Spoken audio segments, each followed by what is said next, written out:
Nós temos que aprender, nós não podemos ficar sem aprender. A mensagem do profeta é que prepara nós para o rapto. Nós vamos ler então Romanos 7, versículo 1 ao 6. Não sabeis vós, irmãos, pois que falo aos que sabem a lei, que a lei tem domínio sobre o homem por todo o tempo que vive, porque a mulher que está sujeita ao marido, enquanto ele viver, está-lhe ligada pela lei, mas morto o marido, está livre da lei do marido. De sorte que, vivendo o marido, será chamado adúltera se for de outro marido. Mas morto o marido, livre está da lei, e assim não será adúltera se for do outro marido. Assim, meus irmãos, também vós estáis mortos para a lei pelo corpo de Cristo, para que sejais doutro daquele que ressuscitou dentre os mortos, a fim de que damos frutos para Deus. Porque quando estávamos na carne, as paixões dos pecados, que são pela lei, obravam em nossos membros, para darem frutos para a morte.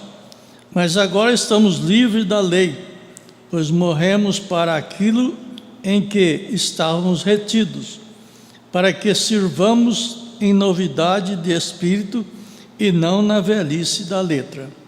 Amém? Oremos. Senhor, nós te suplicamos mais uma vez esta noite para que possamos entender a sua palavra. Pedimos isso em nome do Senhor Jesus Cristo. Amém. Amém. Sentai-vos. Muito bem.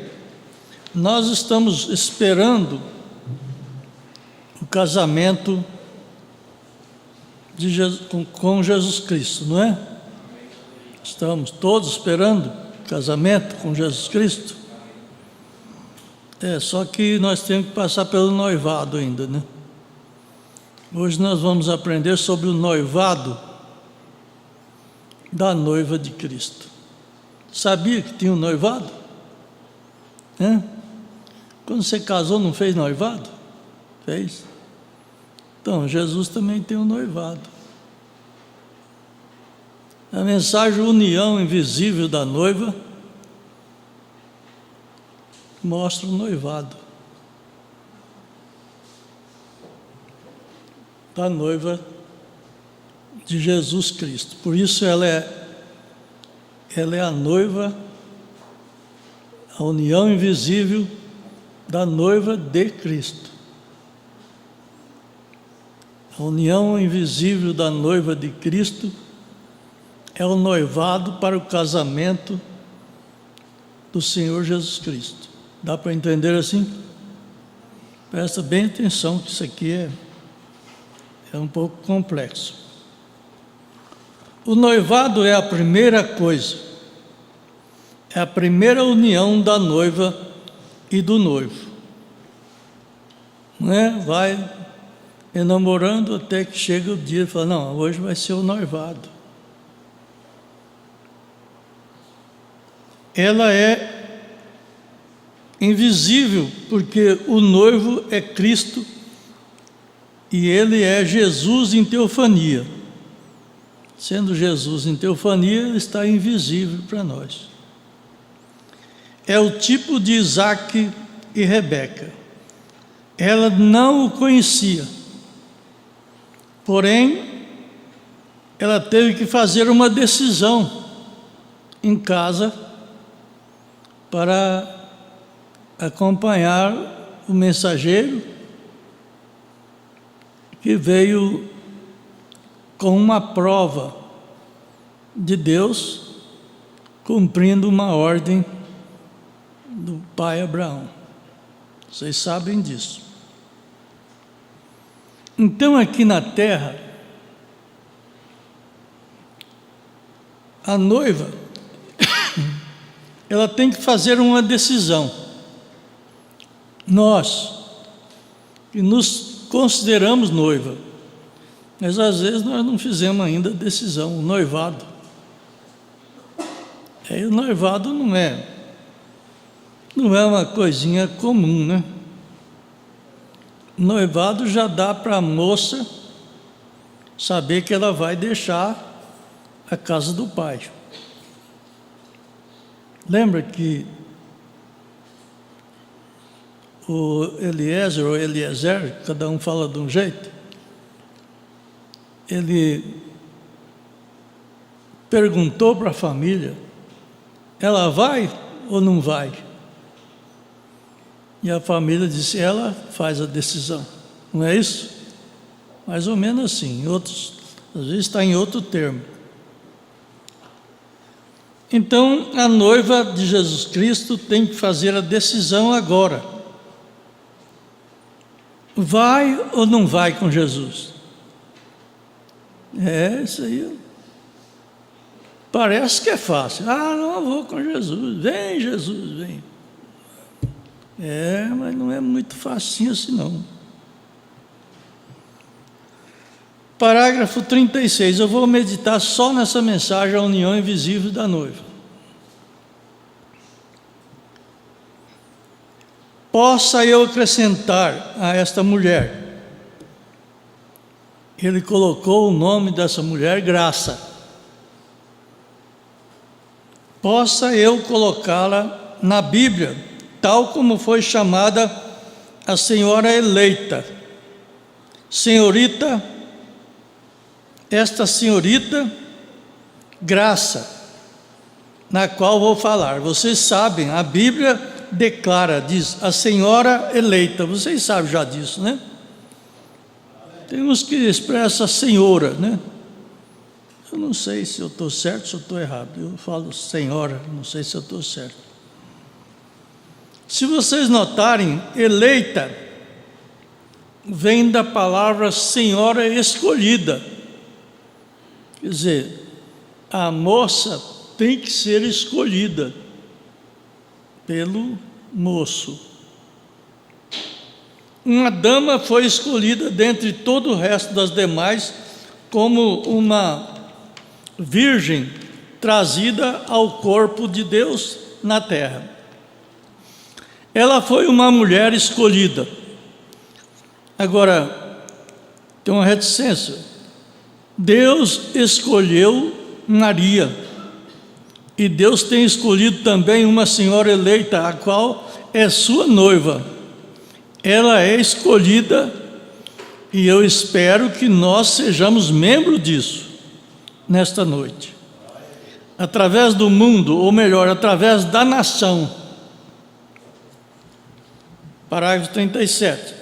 A ilustração aqui mostrando a relação da noiva para com Cristo, a senhora eleita, e como ela seria levado a Ele, de onde ela viria, e como ela seria trazida a Ele. A igreja aqui, na ilustração que temos em vista, está ilustrada por uma mulher. Aquela leitura de Romanos é uma leitura tanto física como espiritual. Ela tanto vale para o natural como vale para o espiritual. Então ele está tomando o natural e fazendo uma comparação, jogando para o espiritual. Isso que vocês vão entender, que não é só um lado, é os dois lados. Nunca a gente prossegue com um lado só. Então temos em vista essa ilustração por uma mulher, a qual sempre é um tipo da igreja, porque a igreja é considerada a noiva. A noiva, ela é a noiva do Senhor Jesus, o Filho de Deus. Parágrafo 38. Sempre se você observe as condições e a conduta das mulheres, e você verá onde a igreja está. Às vezes uma igreja avivada, faz milagre, faz tudo quanto é coisa. Mas você olha a situação das mulheres, como elas estão. Agora, algumas dessas observações podem parecer estranhas a alguns de vocês, mas isto é complemento para a mensagem que eu tenho do Senhor, que eu estou tratando de levar às pessoas. Vê? Observe as coisas no natural como estão sucedendo, natural. E observe isto. Isto corre verdadeiramente com o espiritual também, prossegue os dois. Tudo que acontece na política, acontece parcial na igreja e acontece parcial nas denominações. Agora, vocês observem a conduta das mulheres no mundo hoje. Observe a conduta da igreja mundana hoje. Simplesmente observe. Não temos que falar nada. Só observar. Não adianta você falar. Naturalmente, agora há também a conduta da noiva espiritual, a igreja. A conduta quer dizer a maneira que ela está se conduzindo. Observe isso também, porque a natural, assim chamada, clama ser a noiva. Parágrafo 41. Observe simplesmente, ouça, notem esta índole. Quando vocês veem as mulheres se irem em alvoroço, simplesmente fazendo qualquer coisa que desejam fazer. Observe, a igreja está fazendo a mesma coisa. Como as mulheres ganharam o domínio na era de Laodiceia, que é o direito da mulher, ela ganhou o domínio de igualdade com o homem. A igreja está ganhando o domínio, já ganhou o domínio de igualdade com Jesus. Elas exigem de Jesus, elas mandam em Jesus, elas calam Jesus. Eu já vi mulher fazer o marido calar a boca. E tem muita igreja fazendo Jesus calar a boca. A mesma coisa a igreja está fazendo. Mas observe quando a noiva espiritual começa a ter um reavivamento. Quando ela começa a voltar e alinhar-se com a palavra de Deus. Observe então novamente. Vê, vocês, como é que as escrituras nesse tempo haverá uma mensagem estendendo-se para se apoderar dessa noiva, apoderar dessa mulher eleita, a palavra de Deus. Porque como o mundo, Satanás, o enganador, qual enganou a primeira noiva a pecar contra Deus ou descrer em sua palavra, porque muita gente coloca mais o sexo da Eva como o total, o pecado absoluto, né? É isso. Eu vejo muitos crentes mesmo da mensagem observar que o pecado maior de Eva foi ter um relacionamento com uma serpente. Eu já vi muito, até pregadores da mensagem dizer isso.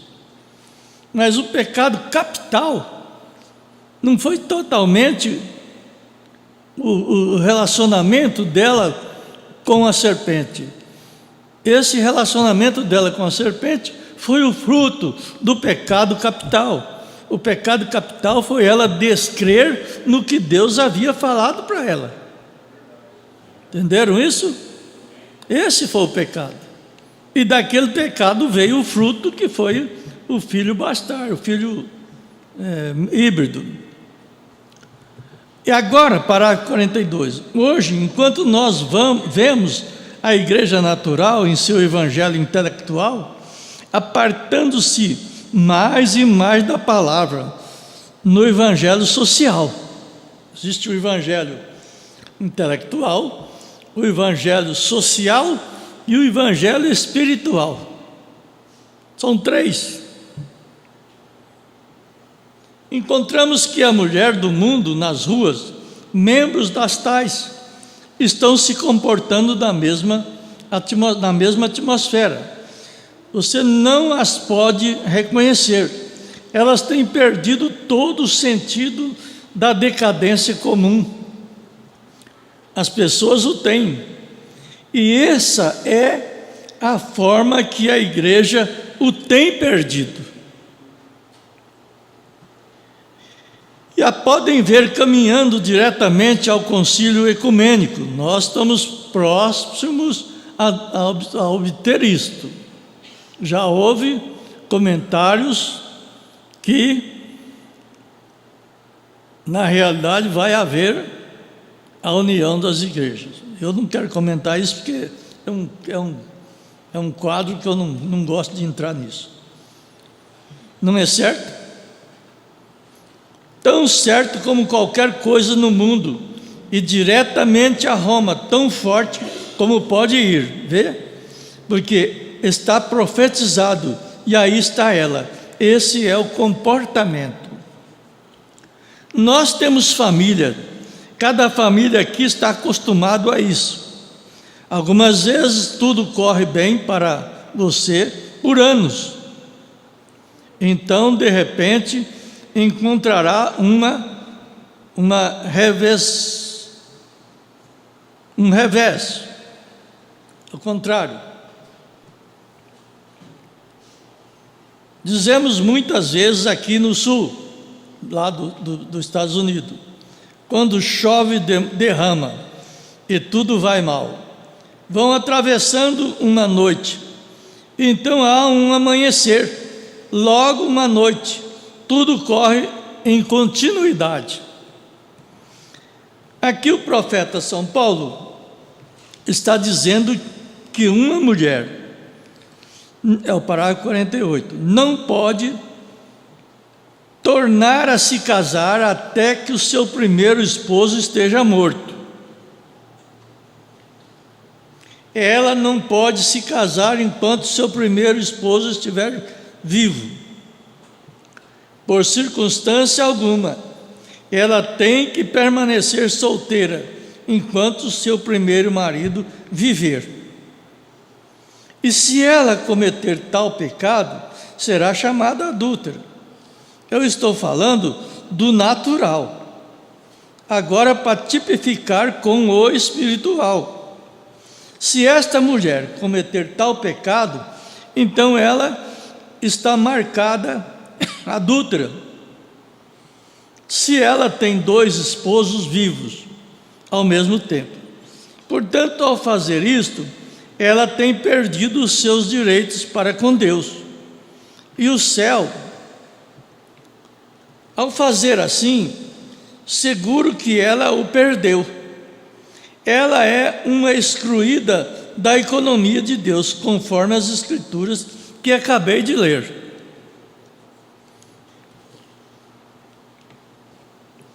Parágrafo 49. Assim é a igreja. Quando ela trata de misturar credos e denominação com a palavra de Deus, ela não pode estar casada com uma denominação e ser a noiva de Cristo. Está para entendendo? Ao mesmo tempo, ela não pode. Ela tem que estar morta para um ou para o outro. Aqui a lei assim diz: há suficientes leis na palavra de Deus, e essa é a sua lei. Paulo falando a mesma coisa aqui. Ela não pode estar casada com uma igreja de credos do mundo e ser a noiva de Cristo. Portanto, ela é uma contrária à outra. Parágrafo 50. Agora recorde, você diz, bom, nós cremos nisso, porém não cremos naquilo. Se você está casado com Cristo, Cristo é a palavra de Deus. São João, no primeiro capítulo, diz: no princípio era o Verbo estava com Deus, e o Verbo era Deus. E ele se fez carne e habitou entre nós. Cristo era a palavra viva. Ele sempre foi a palavra. Ele ainda é a palavra. E ele sempre será a palavra. Parágrafo 51. Ele foi unicamente a manifestação dos atributos de Deus, Jesus. Porquanto ele era o Filho de Deus. Qualquer filho é o atributo de seu pai. Atributo é aquilo que sai, que desvincula ali, sai com a mesma natureza, com o mesmo sangue, com a mesma carne, com o mesmo poder. E ali Jesus, até com o mesmo Espírito. Tal como você esteve nos genes de seu pai, quando ele era um moço jovem. Estavas nele, contudo ele não podia ter companheirismo contigo, porquanto não te conhecia. Porém, então, através do leito fundamental de uma mãe, foste trazido à terra e te converteste na imagem de seu pai. Então ele pôde ter companheirismo contigo, e assim eram vocês filhos e filhas de Deus. Antes mesmo que houvesse uma lua, estrela, alguma molécula, você era filho e filha de Deus. Presta atenção nisso. Pois você é simplesmente a manifestação física dos atributos que estavam em Deus. Vocês entendem isso? Quem não entende? Levanta a mão, por favor. Quem não entende? Acho que todo mundo entende, né? Está bem explicado, né? Porque só há uma forma de vida eterna, e essa era tu antes. Você não sabia nada a respeito, nem tampouco sabias quando estava em teu pai terrestre, mas você estão manifestados à sua imagem e foram manifestados para a glória e a confraternidade de Deus. Note bem, isso é uma coisa muito alta. Você pensar aí no seu pai e na sua mãe, no casamento deles, e Deus estava naquilo ali, para trazer essa personagem, esta pessoa. E portanto, tão seguro como teus genes tiveram que estar em teu pai, antes do teu nascimento natural. Teus genes são uma expressão dos atributos de seus pensamentos, antes da fundação do mundo. Não há outra forma, o profeta diz. Parágrafo 169. A noiva sabe aonde ela está. Eu acho que com essa expressão, nós temos consciência. Eu acredito que pelo menor conhecimento intelectual que a gente tem, nós temos conhecimento de onde nós estamos e o que somos. A noiva sabe onde ela está. Ela é muito pequena. Não haverá muitos salvos. Somente uns muito pouco. Você diz, bom, disseram que é milhares. Não disseram? Sim, porém também tem vindo ao longo de 2000 anos, em cada era onde surgem, cada era surgiu um tanto, por isso que vai dar esse tanto de milhões e milhões. A era de Lutero, e esse grupo então morreu e se denominaram depois. Então Wesley, então vem os pentecostais, e assim sucessivamente, e todas as ramas exteriores de batista, presbiteriano, metodista, nazarenos e todos os denominacionais. Vem, todas estas se dividiram, daí como uma folha. Porém, recorde que quando desceu o grão, eu já preguei uma vez sobre isso, o grão cai no chão, grão de trigo, qualquer semente, começou a madurar. Você encontra que antes que esse grão possa amadurecer, tudo esse talo tem que estar morto. Aí vocês vão notar que as denominações eram valorosa, enquanto o grão não estava no cacho. Qualquer planta você vai notar isso. Enquanto o grão não está no cacho, ela tem que ter força, ela tem que ter cana sadia, folha sadia, ela respira, ela suga, ela tem todo o mecanismo dela para produzir. Quando o grão chega no cacho, você vai vendo que vai morrendo a cana, vai morrendo a vida daquela cana. Por isso que as denominações morreram. O Espírito Santo não está trabalhando nela, não tem mais que sugar, porque tudo que ela sugou está na semente do tempo da colheita, que é a noiva eleita. Então veja bem, tudo esse talo tem que estar morto. Aleluia, diz o profeta. Não podem ver onde estamos parados? A vida está novamente no grão, que é exatamente igual ao mesmo grão que caiu na terra, Jesus. O mesmo Jesus, agora na forma da noiva. Olha, nós temos facilidade de aprender, porque o profeta pregou muito claro. Eu estava observando até nas mensagens, porque quando nós lemos na Bíblia, quando é nome capital, é com maiúscula, né?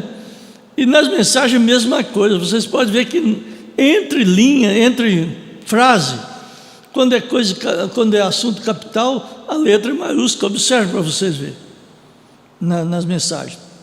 Então vejam, o mesmo poder, a mesma igreja, a mesma coisa, a mesma palavra. Parágrafo 53. Agora notamos então essa vida estando em ti, a vida de Deus estando em ti desde a fundação do mundo. Vocês não podem misturar credo denominacionais com a palavra, porque elas são contrárias, uma contrária à outra. Isso é exatamente o que Satanás tratou de fazer com suas concepções intelectuais, com Eva. Ele admitiu que Deus o disse, porém ele disse: certamente não morrereis. Vê o que eles creram nisso, e isso é o que o credo tem feito esta noite. As pessoas que estão observando as denominações, eles estão querendo progresso aqui na terra. Eles estão querendo, eu esqueci como fala a palavra, de crescer financeiro, prosperidade aqui na terra. Veja, eles não querem murchar, eles não querem secar. Você já pensou você plantar uma roça de arroz e querer só as canas verdes, só verde, e não quer que ela dê o fruto, porque se ela dá o fruto ela vai secar o verde? Você vê que é muito pouca gente que gosta de uma igreja que só tem palavra. Eles gostam de igreja que tem avivamento, festa, alegria, batuque, essas coisas assim. Isso acabou. A semente está seca, ela está na hora da colheita. Vê, eles creram nisso. É o que o credo está feito esta noite. As denominações têm separado as pessoas da palavra de Deus.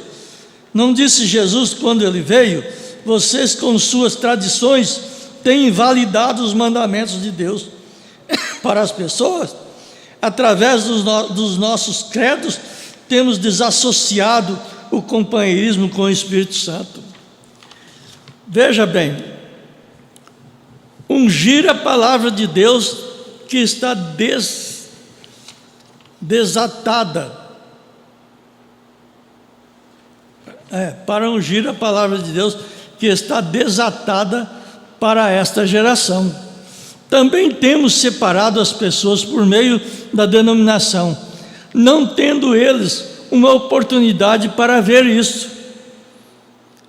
Quando você fala que é da mensagem, as pessoas viram o rosto, não aceitam.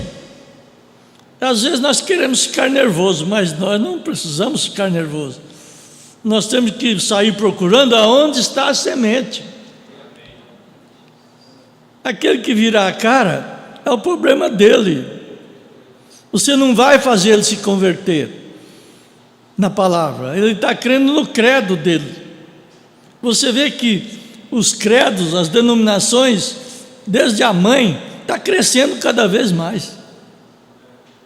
E virando assim, quantidades de igreja que você nem sabe que jeito que é, tantas. Cada geração ele acrescenta uma nova parte no seu livro. Tudo vai junto, como tal foi formado meu corpo. Me foi dito que começou na espinha, porém nem tudo foi espinha. Daquilo foram as costelas, e pulmões, e mãos, e braços, assim sucessivo, e continua até ser a pessoa que sou. O profeta mostra a gestação, a geração dele, dentro do ventre da mãe, que começa só com aquela espinhazinha. A gente observa isso, quem faz esse tipo de exame sabe. Assim tem sido em Deus, na igreja. Justificação sobre Lutero, isso foi tirado fora sua noiva daqueles dias. Agora ele está criando uma noiva. Justificação sobre Lutero, santificação sobre Wesley, e assim sucessiva. Vê vocês a evolução do Espírito Santo. Nós viemos de lá,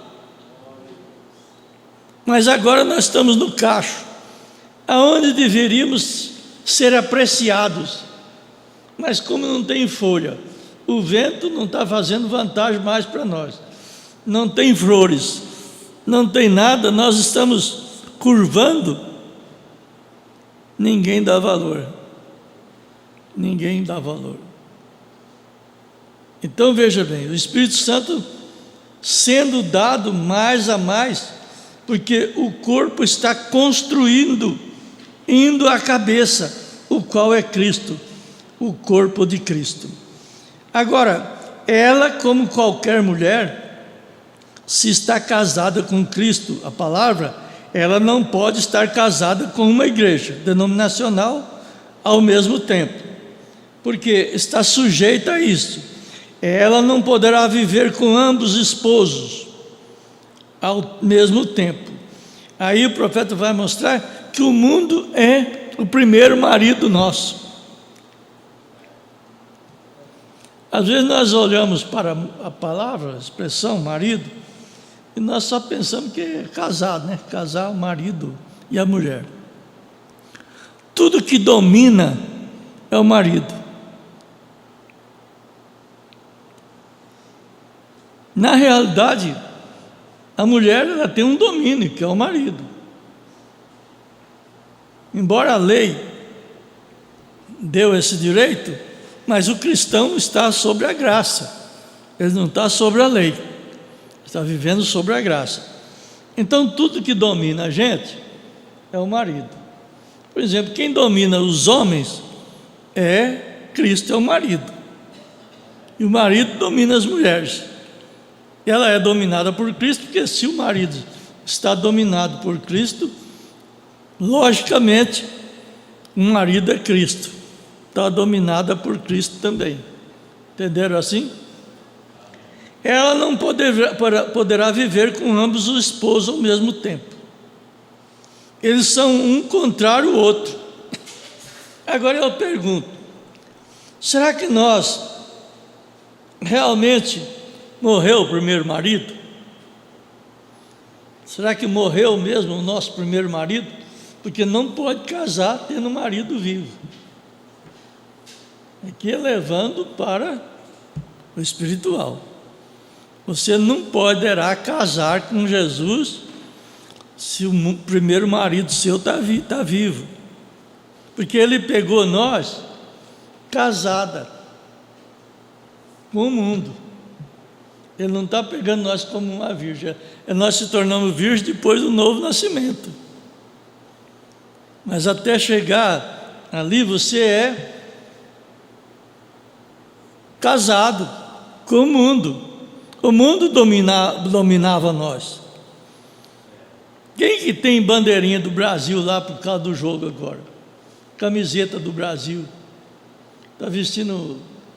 Quer dizer, brasileiro é só brasileiro quando o jogo funciona. Acabou o jogo, sumiu os brasileiros. Se o esporte ainda está dominando nós, o mundo, o nosso marido não morreu não, está vivo. Se qualquer uma coisa do mundo, qualquer uma coisa que o mundo tem, mesmo no WhatsApp, no Facebook, porque não é que falar contra o WhatsApp e contra o Facebook, é falar o que está dentro do WhatsApp e dentro do Facebook. Se você entrar em certos Facebook, você não tem coragem de voltar lá a segunda vez. Você não tem coragem, você não tem capacidade de ter um companheirismo com um irmão ou uma irmã que esteja no Facebook. Por quê? Porque você pega o Facebook dela e vai vendo, ela, muito pouco da palavra de Deus ela tem. Mas é coisa de política, é coisa disso, é coisa daquilo, é festinha, é se mostrando. Presta atenção para vocês verem. O mundo está vivo ainda. O mundo está vivo. O marido não morreu ainda. Se nós tivéssemos o senso do que é isso, nós anulávamos o nosso Facebook e porava a coisa tudo ao contrário. Que o mundo não ia entrar muito. Você vê que você precisa estar clicando, como é que chama? Expulsando, não sei falar a palavra. Expulsando gente que quer beirar a gente para ser companheiro no Facebook. Por quê? Porque você vai experimentar lá como é que ele está, e se você colocar ele vai entrar no seu. Aí os outros vão ver o que estava dentro do seu. Então, note bem, o mundo está vivendo, está vivo. O marido está vivo. Eu não esqueço do macaco e a onça. Nunca esqueço aquilo. Aquilo era uma escola, era uma lição de escola. Quando todos os bichos, o macaco judiou muito da onça, e a onça queria pegar ele.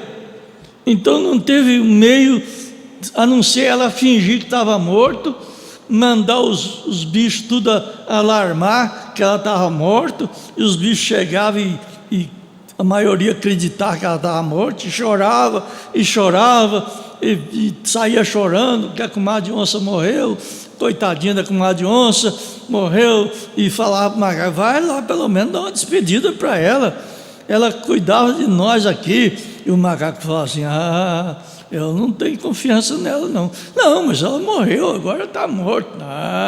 Não sei não. Aí ele chegou lá na porta, lá de longe, e ela estava lá, mortona. E ele falou assim, mas está morta mesmo a comadre de onça? Está. mas ela mexeu com a mão? Não, não mexeu não. Ah, mas onça morta mexe com a primeira coisa que ela faz é mexer com a mão. Se ela não mexeu com a mão, não está morta. Ela mexeu com a mão. Ele falou assim: ó, tchau para vocês, seus bobos. Ela está viva aí, ó. Fica aí que ela vai te comer. Assim é o crente que está pensando que o mundo está morto para ele. Está morto, está nada, está mexendo com a mão aí, está mexendo com a cabeça aí, coisa que você está comprando errada, roupa sem fazer discernimento, não sabe o que está escrito, só porque está escrito em inglês lá bonito, põe nas costas. E o americano está bem rindo com a sua cara lá, porque sabe o que está escrito. Então veja bem, são coisas que tem que morrer. Se não morrer, não vai fazer o noivado. O noivado é para fazer a decisão final. Você vai obedecer nisso? Vou, mas eu quero que o senhor faça isso. Você faz isso? Faça, mas você tem que fazer isso. Se o camarada não exige no noivado, nunca mais ele vai exigir. Agora ela, como qualquer mulher, está casada com Cristo. Veja bem, eles são contrários um ao outro. É um enviado de Deus e o outro feito pelo homem. Assim sendo, eles são contrários. Ele disse que toda a palavra do homem seja mentira e a minha seja verdade. Deus disse isso.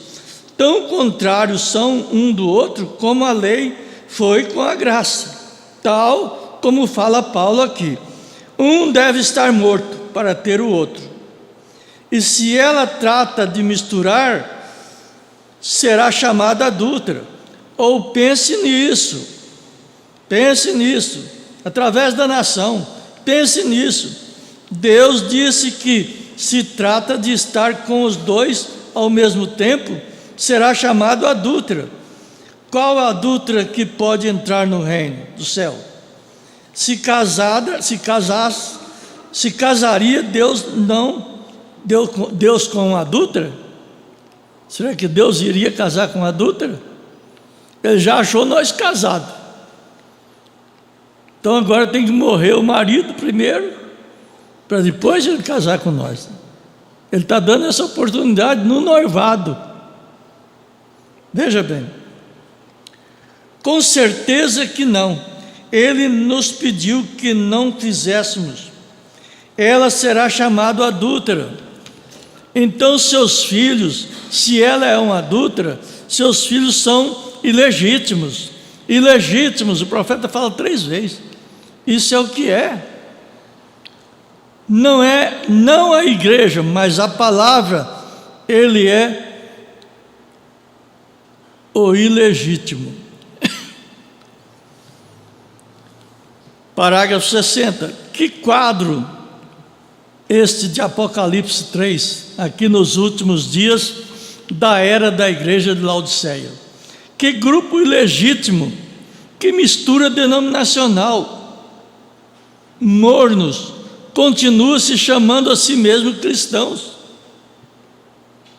e negam a palavra de Deus, tendo aparência de piedade, mas negando a eficácia dela, o poder dela, como o profeta disse que eles seriam. Parágrafo 61. O casamento é a instituição mais velha do mundo. O matrimônio foi desempenhado o primeiro e instituído no Jardim do Éden. Agora 113, notem bem, a Bíblia claramente diz que seu primeiro esposo tem que estar morto, não só repudiado. Tem muitos de nós que só repudiou, deixa para um lado, deixa lá para um lado. Esse é repudio. Mas tem que morrer, tem que estar morto.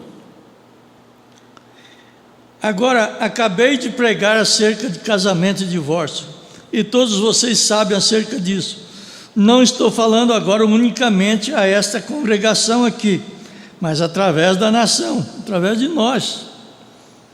Veja bem, quando os 7 selos foram abertos. Isso trouxe a real verdade disso.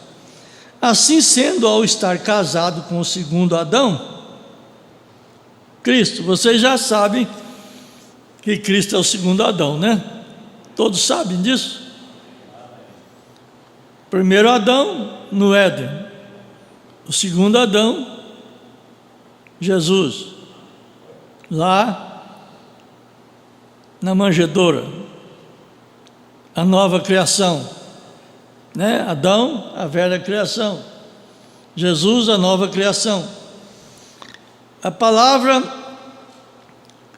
por meio da morte, deve separar-se de teu primeiro esposo denominacional, porque não há nenhum deles que se pode tomar toda a palavra de Deus. Simplesmente mostre-me onde está. Você diz, a minha. O outro indivíduo também diz, é a dele. Ponha-os junto e você encontrará que ambos estão errados. Tão logo quanto se denomina. Leia Apocalipse 17. Parágrafo 115. Assim sendo, veem vocês, tem que estar morto essa coisa. Agora, não estou falando a esta assembleia local. Estou falando em conjunto, através da nação. Você tem que estar morto a seu primeiro esposo. Se você está unido com Cristo, ainda casado com a denominação, és um adúltero, és uma Laodiceia, uma igreja através da nação. Nós estamos seguindo a Jesus Cristo, a palavra. Agora, para estar na noiva, você tem que estar de novo casado com a palavra, a qual é Cristo. A mesma palavra, sugada através destes, e vem aqui e sobe à cabeça, e toda essa vida que atravessa por aí, levanta seu povo, e agora está formando uma cabeça para o rapto, falando disso, amanhã pela noite, se o Senhor permitir, quando, por meio de morte espiritual, você é separado da primeira união, o mundo. Agora você é nascido de novo e casado novamente com uma nova união espiritual. Não sua vida natural das coisas do mundo, mas a vida eterna, aquele germe que estava em você no princípio e ele te encontrou. Agora, teu antigo livro desapareceu com tua união antiga, porque nós temos o livro da vida e o livro da vida do Cordeiro. Quando nós nascemos, casado com o mundo, o nosso nome está escrito no livro da vida. Quando nós nascemos de novo, o nosso nome entra no livro da vida do Cordeiro. Ele já estava predestinado. Tem sido transladado. Agora você diz, quer você dizer que meu antigo livro, Deus colocou no mar do esquecimento. Você está perfeitamente de pé diante de Deus. Veja bem, o que a palavra e o sangue fazem? O sangue trouxe a palavra. Agora seu nome está no novo livro, não no livro da vida, mas no livro da vida do Cordeiro, o que o Cordeiro redimiu, não o antigo livro de sua união natural, porém você é uma nova noiva, aleluia, sua nova vida está no livro da vida do Cordeiro, seu certificado de matrimônio, aleluia, onde toma posse seu verdadeiro germe eterno do princípio. Eu creio que se vocês estão notando, isso leva nós a ter uma convicção do que nós somos. Como veio a você fazer isso? Você foi enganado a isso por seu primeiro matrimônio. A sua adúltera mãe, a Eva, não é culpa sua. Por meio do seu nascimento natural, você vem conforme Eva, a qual cometeu adultério. Essa é a razão pela qual nascestes adúltero. Para começar, você é um pecador. Isso é certo. Você foi enganado nisso. Você não tinha, não é culpa sua. Você nunca fez, porque esse pequeno germe que está em ti agora havia de ser você antes. Vocês vão notar que quando a gente fala de ter o pecado, é quando a gente não tinha Cristo em nós. Você não pode ter Cristo em você e ser pecador. Senão a Bíblia mente. Porque a Bíblia diz que aquele que é nascido de Deus não peca. Porque a semente está nele. Você tem que crer nisso. Ou senão você vai ficar se condenando cada dia. Todo dia. Porque você teve pecado, você nasceu em pecado. Nasceu, mas você nasceu de novo. Quando você nasce de novo, o novo velho nascimento morre. Então veja bem. Já estou terminando. É um homem que é nascido de Deus, um filho de Deus, tem que ter uma natureza de Deus, tem que ser semelhante a Deus. Ele honra a Deus, ele é parte da palavra de Deus. E nestes dias finais, e esta noiva tomando forma exatamente como no mesmo poder no qual ele esteve no princípio, tem subido através dessas organizações e assim sucessivamente, e sai para a noiva. Ele não pode ser outra coisa senão isto. Parágrafo 215. Que união espiritual de Cristo em sua igreja agora, quando a carne está se convertendo na palavra, e a palavra está se convertendo em carne, manifestada e vindicada. Vindicada quer dizer, feito verdade em nós, justamente como a Bíblia diz que aconteceria nesse dia. Está ocorrendo dia a dia, claro, está se acumulando tão rapidamente, fora nesses desertos. E coisas acontecem que eu não poderia nem mesmo sobrepor a elas.